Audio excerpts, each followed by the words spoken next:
In just a moment, a salute to radio. But first, entertainment, homemaking hints, child care. You'll be in the know when you tune in each Monday through Friday to NBC's popular daytime radio service, Weekday. For instance, on tomorrow's show, among the celebrities who will appear, you'll meet composer Dick Adler. And special features include a discussion on wedding etiquette for the second marriage. You'll also hear a pediatrician's advice on 2 types of problem children. And for a new variety in your menus, be sure to listen when Charlotte Adams offers tips on food in the family. It's all on NBC's Weekday tomorrow. And now stay tuned for A Salute to Radio on NBC.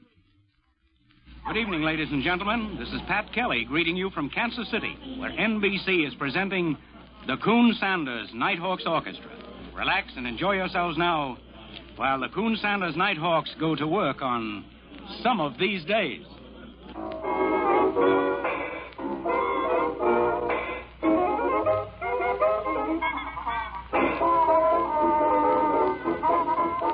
Oh, if it could only talk, that radio you're listening to. I mean, if it could only tell us some of the things it's broadcast during the past 30 years. If any one person had all this information, the entertainment, the lessons learned, what he could do with it. The good things. Good morning, my dear children. And the bad things. Information and misinformation. The debt of the United States has gone up $10 billion more. Drama and melodrama.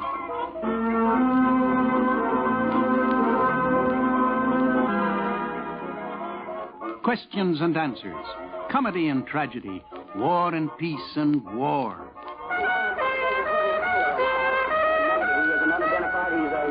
Music and madness. Recollections at 30. A salute to network radio on its 30th anniversary. And another in NBC's transcribed series of Biographies in Sound. Your narrator, H.V. Kaltenborn. How about that? The Kansas City Nighthawks, exactly the way they broadcast back in 1926, the first year of network radio. In Bologna, Italy, Marconi had already experimented with some signals on his father's estate and called it wireless. In Pittsburgh, Frank Conrad had already built his 75-watt transmitter in his garage and called it Station KDKA. November 15th, 1926, 7:30 p.m. Born over a 25-station hookup, one radio network.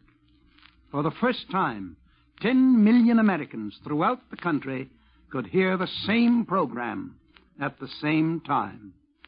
Today, there are 203 NBC affiliates. As for listeners, well, there are 257 million radios in the world, half of them in the United States. We have grown fantastically. Tonight, we salute radio, which means, of course, saluting you, the listener. For when you come down to it, these 30 years represent your likes, your fads, your comedy, your music. Good or bad, they're yours. Once upon a time, you were just crazy about special events. Not that we weren't willing to cooperate. Our equipment was new, and we were just aching to break it in. We took our microphones just about anywhere. To the bottom of the ocean in a bathysphere. High up skyward in a balloon. From inside zoos. From inside Egyptian pyramids and tombs. Much of this kind of broadcasting took place before we kept records, so we can't replay those descriptions of the great balloon ascents. But there are a couple of old characters who are still trying to make it. Baloo Baloo with Artie Skerberhorn speaking here from the town park in Belfast, Maine, where the annual balloon ascension is about to take place. The balloon over there is being inflated right at the present moment, and I think Artie Skerberhorn is in a better position to see just how far it has gone to this point. Will you come in, Artie? Horn here, and it's just about ready now to go into the air. Baloo here, excuse me, Artie, but I think it was 500 pounds because anybody knows that they couldn't get the balloon off the ground. without sufficient pressure. Well, back here, don't mean to interrupt you again, Wally, but I am of the opinion that it's less than that. However, maybe you have figures a little later than mine. Well taken. Baloo, and I can see from here that I think they're about to wave the flag, which means they have inflated it to the extremity they had planned. The fellow is looking at the basket. Oh, isn't that too bad? What do you see from there, Artie? Anything? It just disintegrated completely. Nobody's hurt or anything, but it's just ruined. They have a spare, I'm told, and they will get to work on that right away and start inflating the second one. The townsfolk are now walking slowly toward their home. In the early days of programming, they'd return to the special event throughout the day. Bob and Ray, we'll be back. Contests were also the craze. Swiss yodeling, singing mouse, speaking parrot. And if you tuned in on a sunny May afternoon in 1939, you heard this. Ladies and gentlemen, this is the feature attraction, the first National Crocheting Speed Contest ever held. Presenting your stitch-by-stitch reporters, Chain Stitch Bill Stern. And Double Crochet Clem McCarthy. Okay, Harry Bell will introduce us, so here we go. And now I can see a lady over there who just led with a left drop stitch, and now she's crossing over 2 hard pearls to the jaw. And somebody's got to go down. Why, I've never seen such excitement here among so many ladies in my life, on all sides. No, you say, Bill, this is not boxing? No, this isn't boxing, Clem. Crocheting, you know, needle. Oh, I see. Oh, yes, those sounds of quiet a while ago. We're on the 12th green now, and we're just about to purl. Very silent, people. Nay, not golf. Crocheting. No, well, I'll find out what this is all about before I get through. Well, ladies and gentlemen, that was Hemstitch McCarthy just giving you a blow-by-blow description of this crocheting contest, the first of its kind held over the networks of the National Broadcasting Company. I think first I ought to explain just about what crocheting is. Crocheting is a double-stitch, single thread over the under needle by a skip space needle thrust diagonally through the picot half-double block used to increase the equitu se fui, which is Latin for the overhand crawl, used by some in preference to the cumbersome old-fashioned methods of jerking the chain to the increased loops formed by the inverse threads of the triple space often seen in North Dakota. In case you were wondering, that was authentic. Not that we ever claimed Skermerhorn and Baloo were. At any rate, we just can't leave them up there.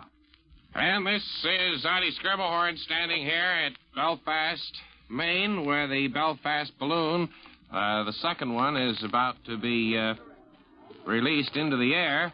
Wally... Everything okay, Eddie, over there? Wally Baloo, as an interesting sidelight, is going inside the balloon. They've now... Artie, would you make a distinct definition between Baloo and balloon? A lot of people have been calling me Wally Balloon. And I wanted to know who's doing this. All right, Wally. It's Wally Baloo who is going in the balloon and will describe the sensations of going up in a balloon I here. guess I'm ready. If you want to just, I'll talk to you by the two-way as soon as they let it go. He's now stepping off and getting inside the balloon. When you get inside, Wally, you just talk to us via the two-way communication. They have removed the ballast here now, and the balloon... Hello? Hello? Artie? Yes, Wally? Baloo here on this end of the wire. Hello? Hello? Yes, go ahead, Wally. I'm all set. Anytime you want to release... Whoa, whoa! They're releasing it now, and it's going up into the air. It's about 20, 25, 30... Hello? It's on the balloon, and I can see the Earth dropping away... down below. It's going to be a beautiful afternoon for a balloon ascension.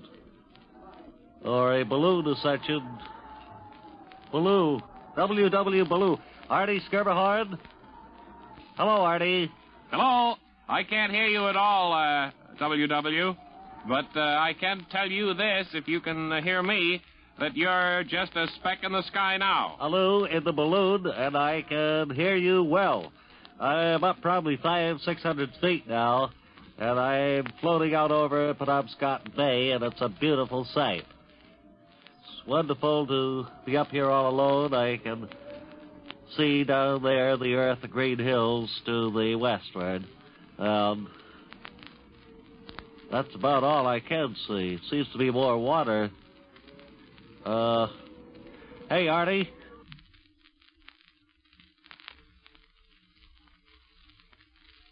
Hello? Yes, Wally? I think the wind is out to sea. Yes, you've drifted over the open sea, and it's caused a great deal of consternation here.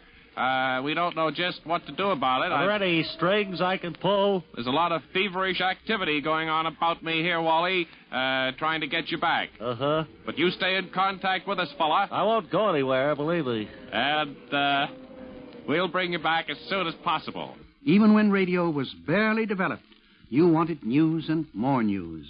Over pioneering KDKA, the Harding-Cox election returns trickled through to a handful of Pittsburgh listeners. News. You insist on knowing what's happening, and you want to know right away. The National Broadcasting Company presents a special bulletin, Trenton, New Jersey. Bruno Richard Hauptmann was electrocuted at 8:47 tonight for the murder of the Lindbergh baby. We interrupt our regular program to bring you a special broadcast. We take you now to Montevideo, Uruguay. We have just seen the Grass B explode 5 miles from the coast. The ship has been scuttled. From the NBC newsroom in New York, President Roosevelt says that the Japanese have attacked Pearl Harbor from the air. One moment, please. President Roosevelt has just signed the war resolution. We are now at war with Japan. The White House has just made an important announcement on the war. And to bring you this story, we interrupt our program to take you to Washington. This is Ralph Howard Peterson in Washington. I have just returned from the White House, where it has just been announced that the United States is now using an atomic bomb, the most powerful explosive yet developed. It was with the inauguration of Herbert Hoover in 1933 that we started the news flash system of interrupting the network. It was back in the 20s that radio swept the listener off his feet with sensational news coverage. More and more persons tuned into the radio for news. War came, and you weren't just interested in news, you demanded it. So we went everywhere, bringing each battlefield into your home. I myself broadcast from Guadalcanal in the Solomon Islands, from an underground station in the fortress of Verdun in France, and from a mobile unit on the front lines in Holland. There were many exclusives. In mid-March 1938, NBC was in Vienna, broadcasting Hitler's ruthless annexation of Austria. On December 8th, 1941, you heard another exclusive, Bert Silen and Don Bell describing the bombing of Manila as it was underway. Hello, NBC. This is Bert Silen speaking from Manila, and this time I've got a real scoop for you. Manila has just been bombed. In fact, right now it is being bombed. The all-clear signal had sounded, and then, without warning, Japanese bombers started bombing Fort William McKinley, Nichols Airfield, and the RCA transmitting station. We hope this is coming through. We don't know exactly what's happening on the outside, but we do hope that the transmitter is still on the air. And now I'm going to see if Don Bell is up there on the other microphone. If he is, take it away, Don. At the present time, we're standing here on the right bank of the Pasig River. There's been a terrific bombing over there. There's been anti-aircraft fire going on for the past 10 or 15 minutes. It's quieted down now, and we do believe that the Japanese planes have left at the present time, and they have also left an enormous fire which is burning somewhere in the vicinity of Fort McKinley and Nichols Field. We are waiting at the present time for our colleague, Bert Silen, to get up on top of the building here. Hello, Bert, are you on? Hello, Don. The elevator boy ran out on us, and I had to climb up 8 flights of fire escape, so I'm a little bit out of breath. But in the meantime, some of the rest of the staff here have checked up, and we definitely concluded that the fire is now out at Nichols Field. That was the last we heard of Silen and Bell until 1945, when the Japanese released them from prison and Bert got back on the air with the words, As I was saying when I was so rudely interrupted, war changed radio by forcing it to become more flexible. Peace came as suddenly as war, but soon there was another war, and the tape recorders went back into combat. At the end of what President Truman once called the Korean police action, we summed up. Listen. Listen again. 210 again, and he's 12 o'clock your position at about 4 miles. Negative, he isn't unidentified. He's a bogey yet, but you know what I think.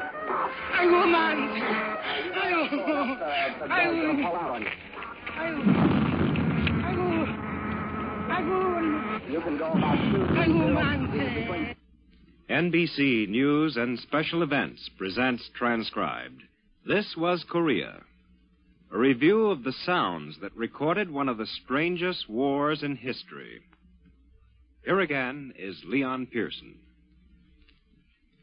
It began on a Sunday in June, a mere 3 years ago, and yet there are those who call it an eternity. I think the worst part of any firefight is the silence that prevails between bursts of enemy machine gun fire or rifle fire. We're pretty close now. We're getting fire from both slopes now. Walking up a very narrow path between two slopes. And we're getting fire from both slopes. I finally placed my machine behind a tree. And I'm getting down low behind the tree so that they don't sight me.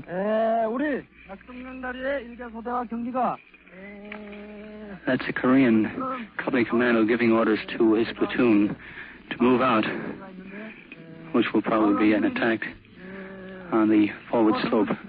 That is the slope that's to my immediate front. It's up about 100 to 150 yards.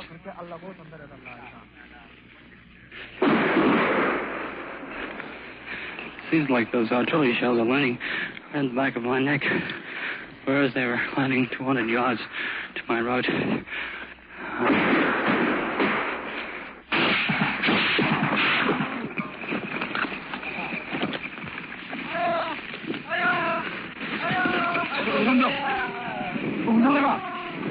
Political broadcasts date back to the 20s. Al Smith, Herbert Hoover, Norman Thomas, Hughes, Bora, Roosevelt. Later we aired the fireside chats. But we also aired the critics.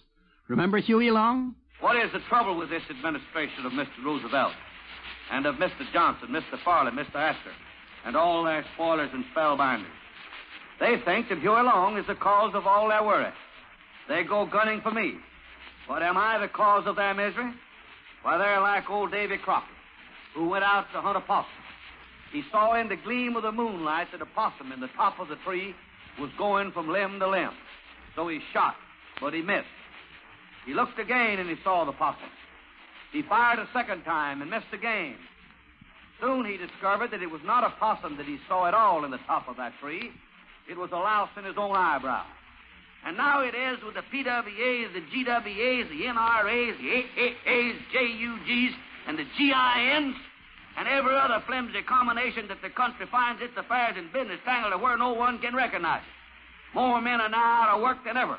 The debt of the United States has gone up $10 billion more. There is starvation, there is homelessness, there is misery on every hand and corner, but mind you, in the meantime, Mr. Roosevelt has had his way. He's one man that can't blame any of his troubles on Huey Long. He's had his way.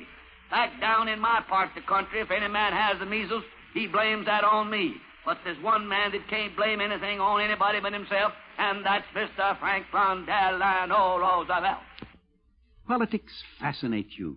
Sometimes it even frightens you. We know you go without sleep on election night. With the returns, you get commentary. Remember this gem from that early November morning in 1948? We are approaching that point which I have predicted right along, that as we got in, the country returns, the very strong lead that Truman showed in the beginning would be narrowed down. I'm inclined to think that while it is a very close race on the basis of the figures as they now stand on our board, Dewey has the best chance. Another listener also remembered. And Mr. Kaltenborn was saying, well, the president is 1 million votes ahead in the popular vote. We have yet to hear.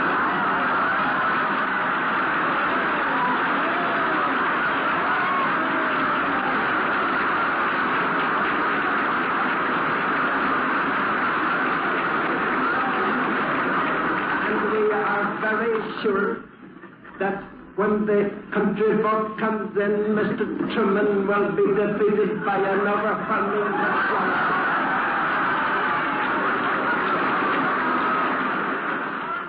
Not that I want to change the subject, but Bob and Ray are still out there, and I predict we are going to hear from them soon.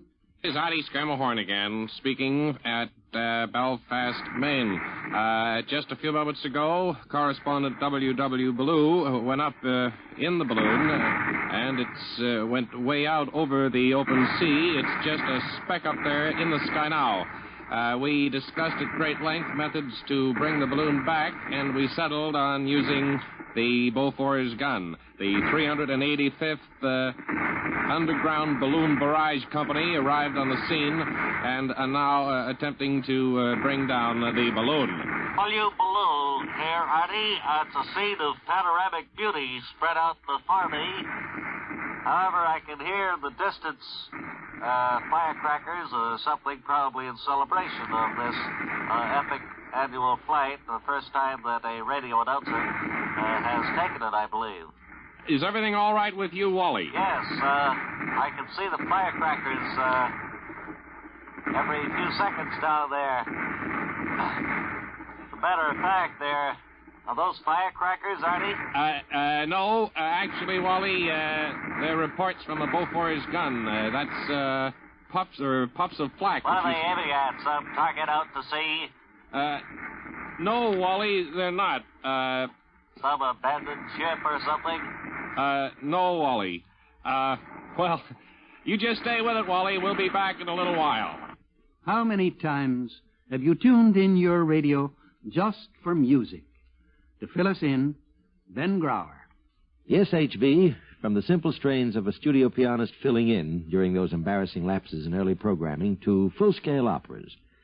In the beginning, there were the A&P Gypsies and the Clico Club Eskimos and the Ipana Troubadours.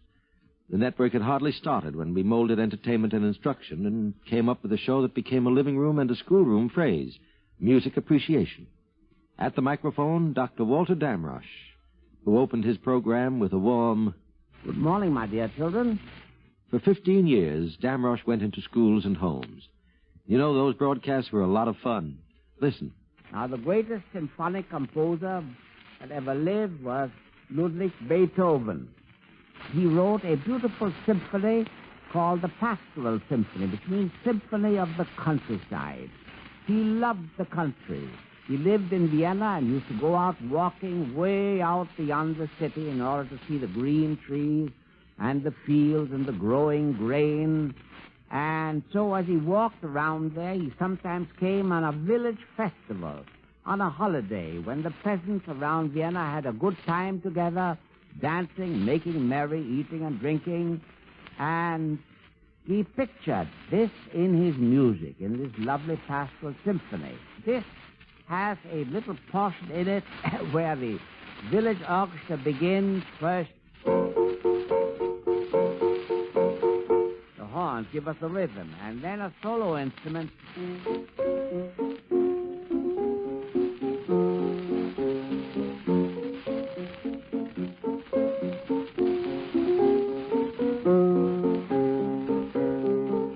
And then the horn takes it up.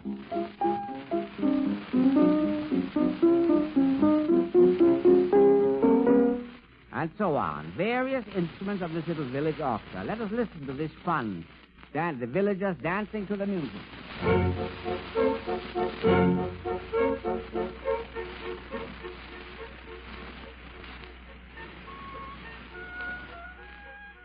The Pastoral, Dr. Damrosch and his studio orchestra. And this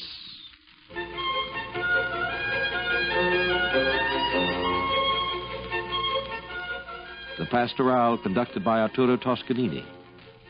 It began in the mid-30s. The maestro was in Italy. NBC wanted him to broadcast from America so that everyone, regardless of pocketbook or locale, could hear his music.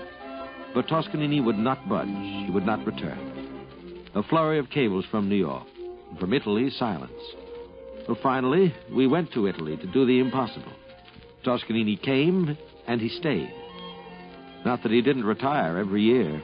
I'm too old, the maestro would say at the end of each season, but he said it 17 times.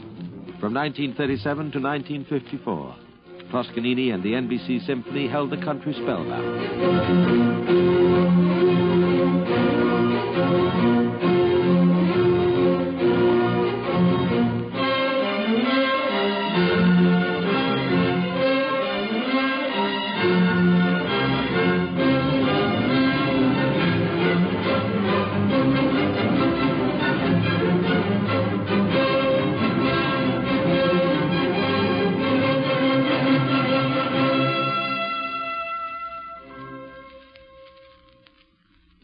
Symphonies, and there were operas.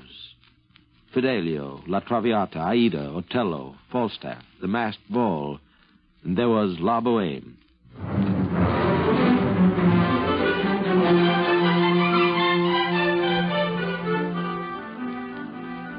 Toscanini, who received the score from Puccini's very hands to conduct the world premiere of La Boheme. 50 years later, Toscanini conducting La Boheme again, this time over the American radio. It was my privilege to be the musical commentator for 10 years on the Toscanini broadcasts.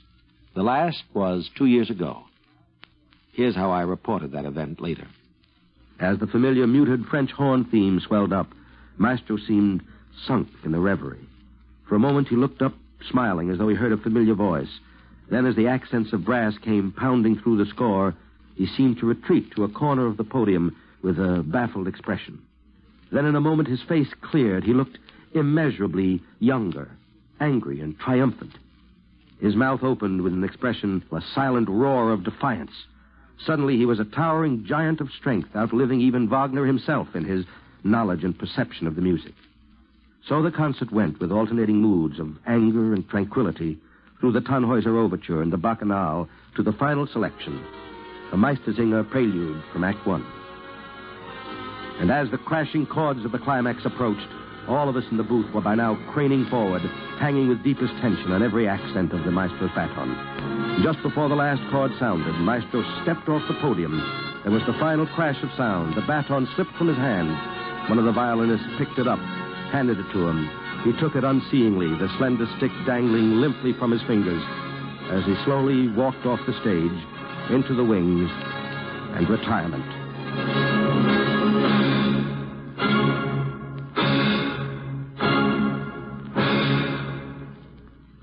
There was a time when the pause for station identification was anything but short.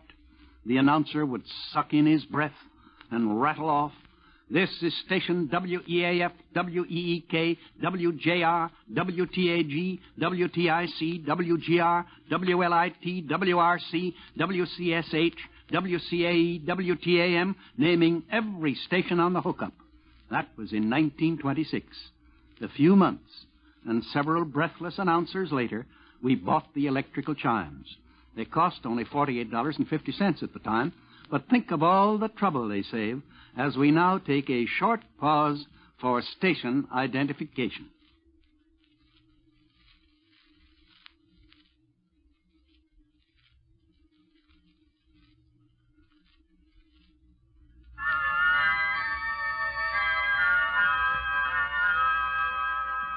Adopting drama or radio was a natural.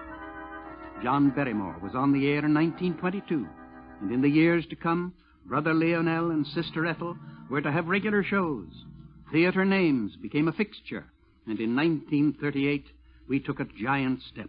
Real-life drama, spoken by an ex-corporal named Hitler, were already underway in Munich and the Sudetenland. America, aware that there would be repeat performances, was jolted sober. Dramatists buckled down to business and started writing experimental plays for radio. First to be signed up, Arch Oboler. His first play, On the winds of the night, we bring you a story whispered in the night. Scene, a room in semi-darkness. At a table sits a man, tall, gaunt, his heavy face lit occasionally by a random beam of light reflecting off the polished barrel of a revolver. This is Paul Martin. As the revolver twists in his nervous fingers, the thoughts in his mind twist and turn, twist and turn, twist. Gun in my hand. Gun in my hand. In all my life, I've never had a gun in my hand. Smooth gun, hard gun, cold in my hand. Bullet won't be cold. Warm bullet, hot bullet, burning hot, hot as the blood. No, can't think of that. Lift the muzzle of the gun. Hole as black as where I'm going, one-way entrance to eternal blackness. Turn the muzzle up and press the trigger. Trigger cold against my finger, cold as death, but life is colder. Press the trigger and stop it. Press the trigger. No, I can't. Got to wait. Here's my chance to think. Think it all out clearly for the first time in my life. How it started. Why it's ending this way. Think it all out clearly from the very start. Then press the trigger. School today, Paul. There's a start. First day of school. How old was I? 9 or 10. She kept me home away from others. I didn't know why until that day she said... School today, Paul. I said... All right, Mother. She took me to school into a room full of more children than I'd ever seen. I was so happy. I wondered why her face was white and set. She said... Miss Edwards, this is my son. I want him in your class. Please, be kind to him. Before the teacher could answer, Mother hurried out of the room and left me there. Teacher's eyes were on me. Small eyes. Worried eyes. Thin mouth, open, turned to the faces lifting below her. Your attention, children. I want you to meet a new classmate. His name is... Paul Martin. For a moment, not a sound. Row on row of children looking up at me, staring up at me, gaping up at me. And then... one of them started laughing. Another laughing. Another and another. Laughing. I stood there, a little boy, looking down at their twisting mouths, my ears filled with the sound of them, making fun of me, I knew, but why? Why? Ugliest boy in the world. One type of radio drama had already entranced the female listener. Soap operas went on the air in 1930. 2 years later, just plain Bill modestly settled into a time spot, and right on his heels, One Man's Family. First appearance, April 3rd, 1935. Here's one of the early installments. One Man's Family, brought to you by Tenderleaf Tea.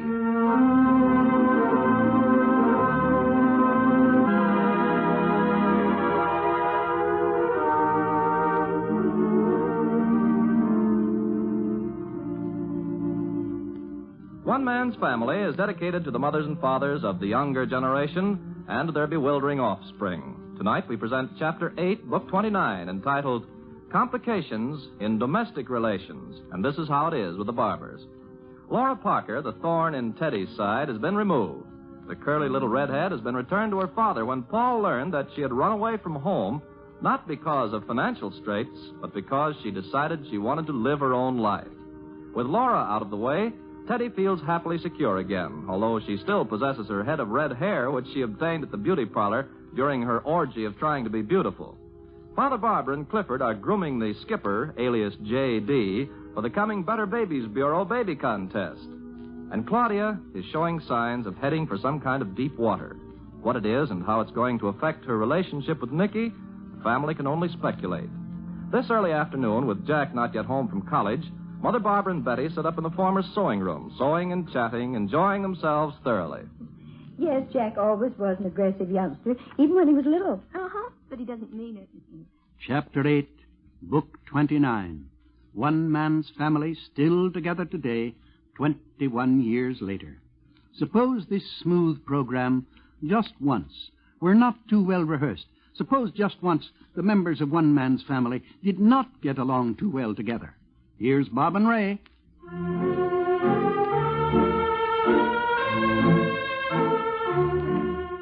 And now, Tanglefoot, the greatest name in flypaper, brings you another episode of One Fella's Family.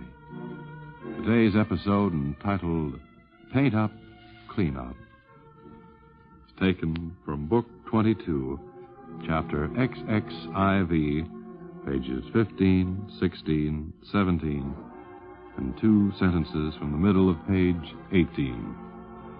It's shortly after 9 in the morning as we look in on the Butcher family. We find Father Butcher standing. Fairly, have you seen my purple paint? And Mother Butcher standing just inside the door, and she answers, What? And then Father Butcher. I said, Fairly, have you seen Will my you be purple... quiet, announcer, and let us do it now, please? Yes. Oh, I'm sorry. I just trying to be helpful. Yes. What were you saying, fool announcer? Fairly? Then he said, then she says, and then he says. It's perfectly obvious. We know what we're saying, thank you. We were here for more rehearsals than you were. Trying to add Well, I didn't more have to words be here to your... for all rehearsals, you know. Well, you should see I the end I of just the do the sentence commercials and I stop. introduce the show. Yeah. And I don't think that it's in the contract that I have to take any guff from either one of you two. Fairly. Well, let us do the program, and then we'll talk about it later. Yeah, now. What were you saying now, Father? Yes, I've lost my place here now. Fool I think announcer. you said something first. Well, you were looking for paint. Oh, Fairly, have you seen my purple paint? Purple I paint. said, Now, and what then do you said want? What would I want with purple paint? That's where we were. What do you want with purple paint? Huh? He wants to paint the garage with it. She knows what I want to do, and it's in her next Be quiet. Well, now, this isn't right. We've never had this before. Never in all the years Young I've been man, announcer, come over here. I Yes, have sir. been a character actor for 38 years now. You've been a character, period, pal. And I know when I hear a cue that's when I'm supposed to start acting. You even forgot what you wanted the purple paint for. It's written right on the script. I just know yelled what out, it you want to was. paint the garage. No, it was to paint the rosebush fence. Well, you're not going to paint the rosebush fence purple, are Why you? not? Why It's not? a beautiful What's the matter with color that? for outdoors. Why don't you mind your own business, announcer? This is our problem, None not of yours. your business what color we paint the rosebush fence. Well, I don't say it's my business, but I don't think it's her business to tell you. When are you going to stand up on your own 2 feet? 38 Where's years your backbone, as a pal? character actor portraying the same role. Honestly, I think I know what color I want to paint the rosebush fence. Scott, are you related to Mr. Messy or something? No, I'm not related to Mr. Messy, ma'am. What is that supposed to You be? go to some kind of a nasty radio crack? announcer school? No, can't announce at all. Don't know your place. Well, Now then. I'm not in the mood, Fanny, For what? to do this confounded script. Well, you're on the air. You can't just say you're not in the mood. You better can it, folks. Time's run out. Oh, am I going to burn? Thanks.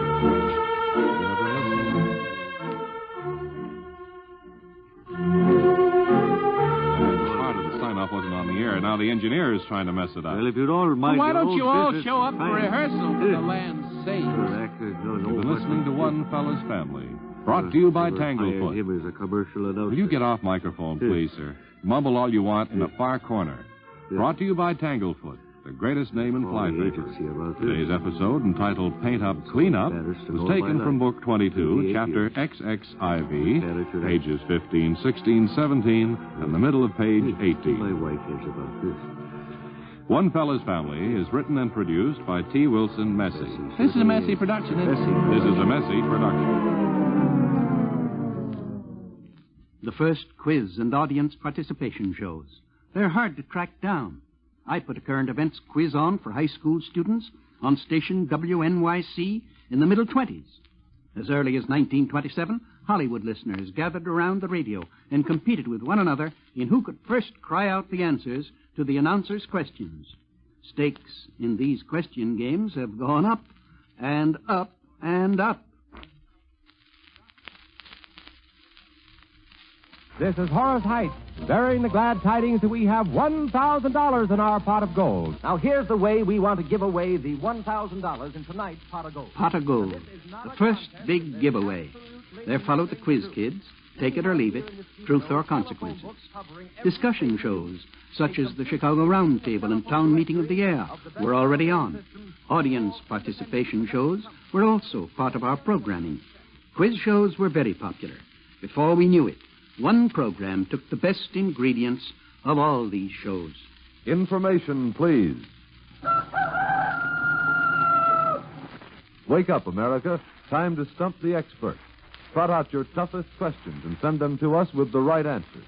4 experts every Tuesday night will answer them correctly or pay you $5 for every question that stumps them. And each question accepted gets you $2. Our master of ceremonies is Clifton Fadiman, literary critic of the New Yorker magazine. Mr. Fadiman. Good evening, everybody. Mr. Franklin P. Adams and Mr. John Kieran are here again this evening. Our guests of honor have both been with us before, Mr. Oscar Levant and Mr. Ben Heck. Are you all ready, gentlemen? Here we go. The first question is from Mrs. A.B. Churchill of 27 Washington Avenue, Nyack, New York. The first lines of the following sets of couplets will be read, and you will have to complete them. Are you ready? 1. 10 little Indians standing in a line. 10 little Indians standing in a line. Mr. Kieran. 1 walked away, and then there were 9. Very good. 9 little Indians swinging on a gate. Mr. Kieran again. 1 fell off, and then there were 8. He certainly knows his Indians. 8 little Indians climbing up toward heaven. Mr. Kieran. 1 fell down, and then there were 7. 7 little Indians picking up sticks. 1 broke his neck, and then there were 6. That was Mr. Kieran, I needn't tell you. 6 little Indians playing with a hive. Mr. Kieran. 1 was stung, and then there were 5. And now you other gentlemen can leave the room and come back in about 3 or 4 minutes if you wish. 5 little Indians on a trap door. 1 fell through, and then there were 4. Thank you, Mr. Kieran. 4 little Indians up in a tree. 1 jumped out, and then there were 3. 3 little Indians out in a canoe. 1 was drowned, and then there were 2. 2 little Indians playing with a gun. 1 pulled the trigger, and then there was 1. 1 little Indian living all alone. 1 little Indian living all alone. He died, and now they're unknown. Good enough.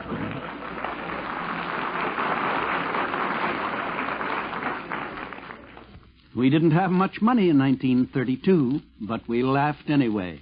At one point, you could hear these regular programs: Groucho and Chico Marx, Stoopnagel and Bud, Burns and Allen, Jack Benny, Ed Wynn, Al Jolson, Jack Pearl, Bert Lahr, Easy Aces, Eddie Cantor, Fred Allen.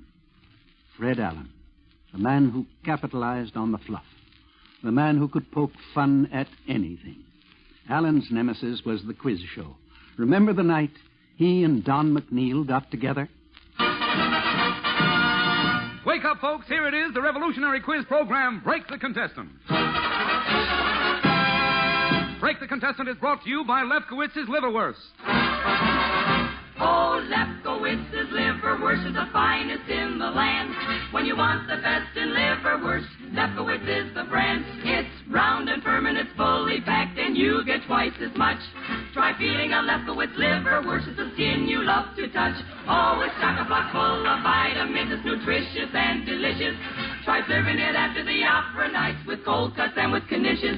You can buy it by the inch or foot on the Bowery or at the Ritz. When you want the best in liverwurst, it's made by Lefkowitz.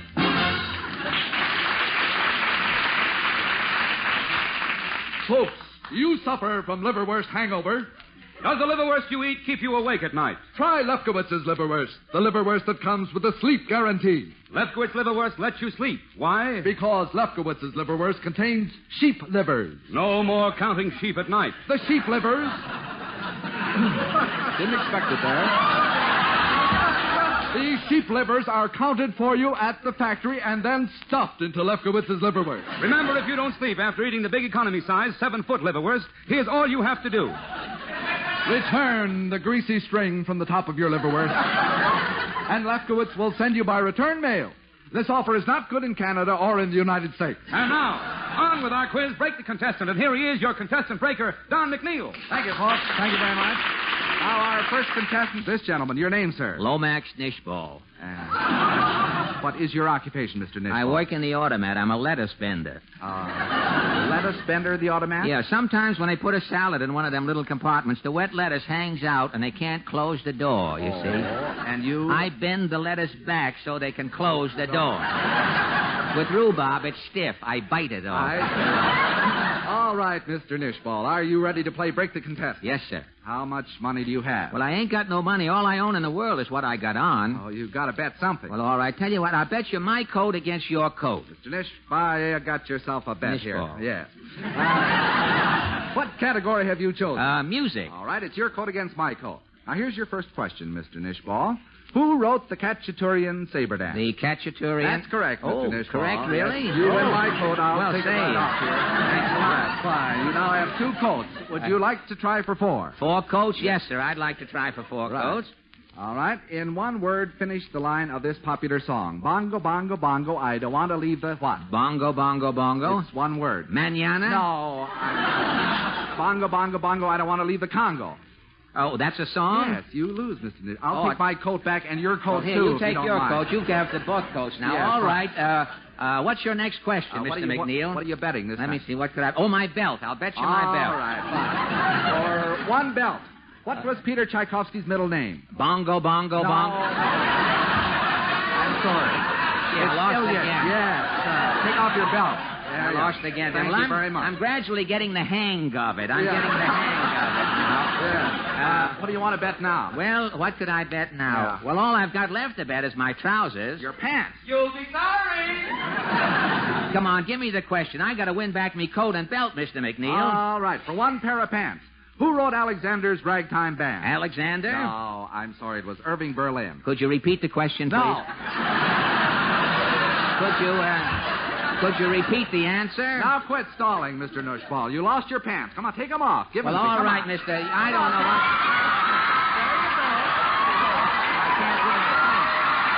I can't. There's your pants, Mr. Oh, thank you. My goodness. Oh, Mr. Nushball. I thought this might happen. Yes, you...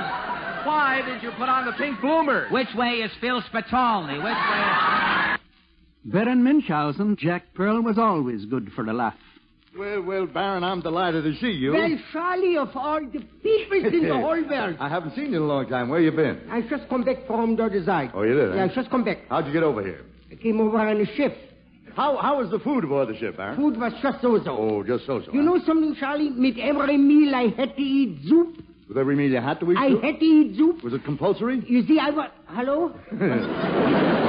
I say, was it compulsory? No. Tomatoes. Oh, tomatoes. No, they didn't have compulsory. Oh, say, by the way, just a moment. Did you know that Jimmy Durante has been looking all over this theater for you with a gun?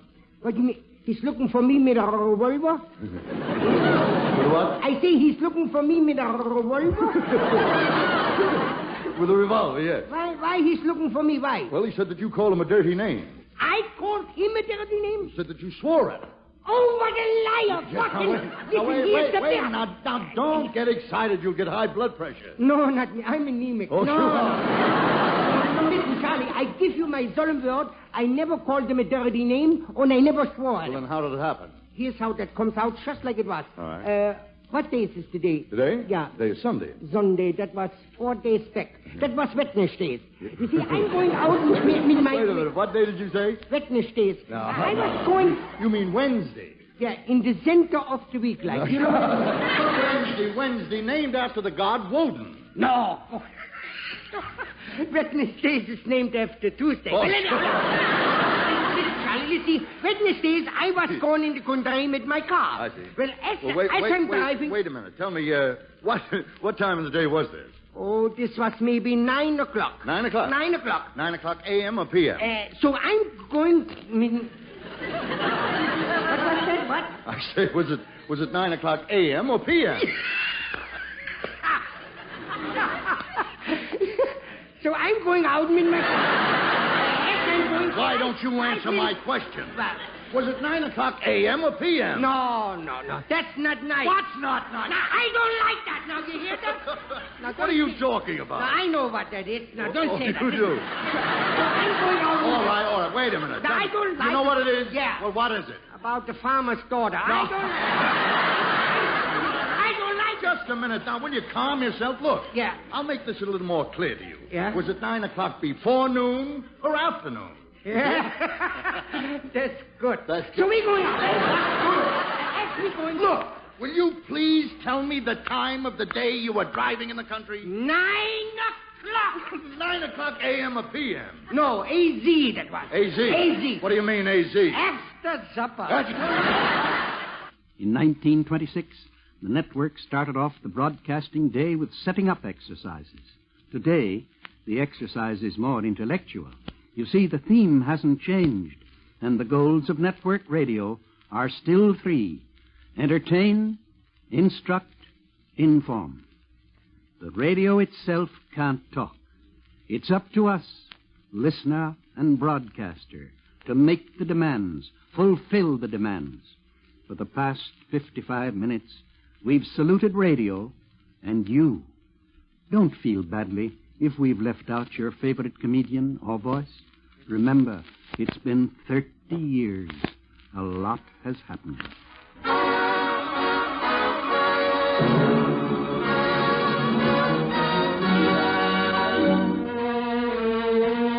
This is the Kraft Music Hall, starring Al Jolson, with Lou Bring and his orchestra and chorus, and our guests, Arnold Stang as Gerard, and the world-famous violinist, Yehudi Menuhin.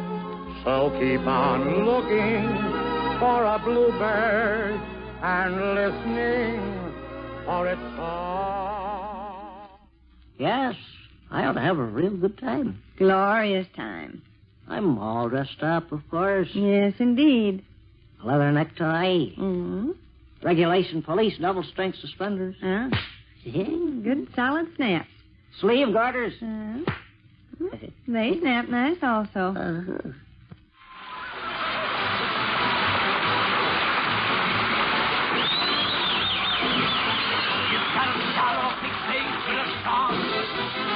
Now, even when things go wrong, now you feel better, you even look better.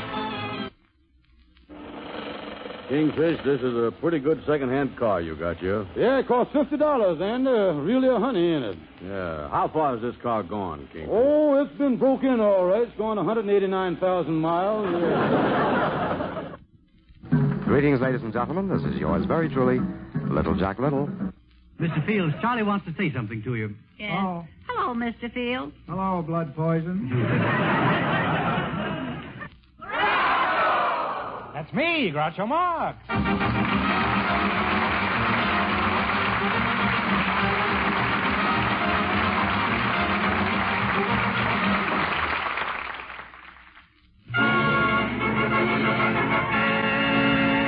The March of Time.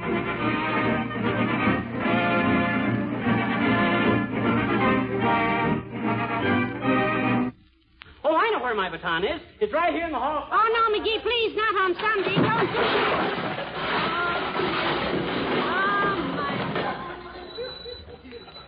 This is Ben Burney, the voice of experience speaking. Elsa. And now the time has come to lend thine ears to Au revoir, Pleasantry. Recollections at 30, written and edited by Jerome Jacobs, was produced by NBC News for the NBC Radio Network. Your narrator has been H.V. Kaltenborn.